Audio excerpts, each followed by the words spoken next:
So this is one of 2 locations in the entire United States that has the Model 3 Highland right now on display.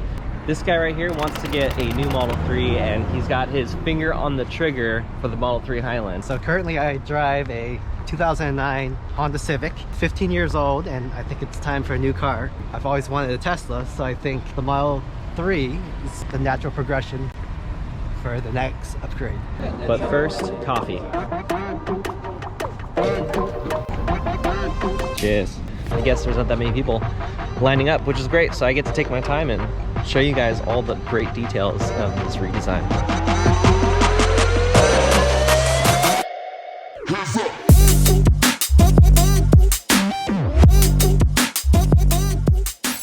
Okay, so we are inside the new Model 3 Highland. Let's take a look at that new steering wheel. So Tesla has always tried to lead the charge to be the next innovator and make their cars more futuristic, and in this route, they decided to get rid of the gear stocks. So if you go with the Model 3 Highland, it's gonna come stock without the drive stocks. And this is a hit or miss for some people. I personally don't like this very much, and unfortunately we couldn't try what it's like to actually shift gears. Well, we couldn't actually move the car as it was in the showroom. And overall, I'm not a huge fan about the steering redesign here. You could say it looks a little bit more sporty, and it seems like the leather or faux leather around the actual wheel itself is a little bit softer, and this one's slightly harder, but it's part of the new redesign, and it's probably my least favorite feature, but everything else about the car is really cool, so let's look at that. Take a look at the LED strips. I think it looks pretty fun. It makes it look a little bit more sporty. It goes all the way back to those back seats. And you can change the colors by going to lights.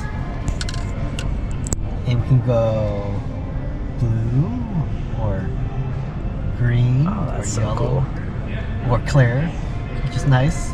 Clear is very nice. Red, yeah. if you're into Canon cameras. Yeah. Purple. Okay, that's pretty cool. It looks really good quality too, like it's embedded inside the door. Yeah. It doesn't look like it's sticking out or anything. It's relatively sleek. So they added this new thing, right? So like my Model Y from 2022 has this wooden trim. They replaced that and put this kind of soft mesh here. Here's the new center console. It's got this 2-way push, so you've got your cup holders right there. That looks great. I like what they did there. It looks a little bit more sleek on the edges here. It's nice and smooth, deep pockets. And they've got your center console, that's pretty big. That's about how big mine is. And then we've got this one here. Spacious as always. This whole thing right here feels like a little bit more room. I don't know what it is about it. I think not having that wooden trim there kind of makes this look a little bit more deep. Some additional details here. This push button is a little bit bigger than it is on the other models. This is obviously to open the door, and then you have your manual hatch right there. But this button is bigger now. I think it's a little bit more obvious than it was in the previous models. So there's that gorgeous back display. That looks very nice.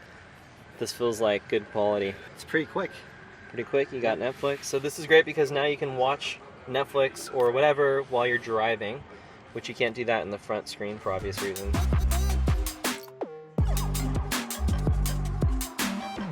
Some of the additional features that we can't see here is the upgraded hardware 4, which supports higher resolution cameras. Also here is that we can see is the awesome ventilated seats. It changes the way that this car looks. It needs to be actually perforated for the air to flow through.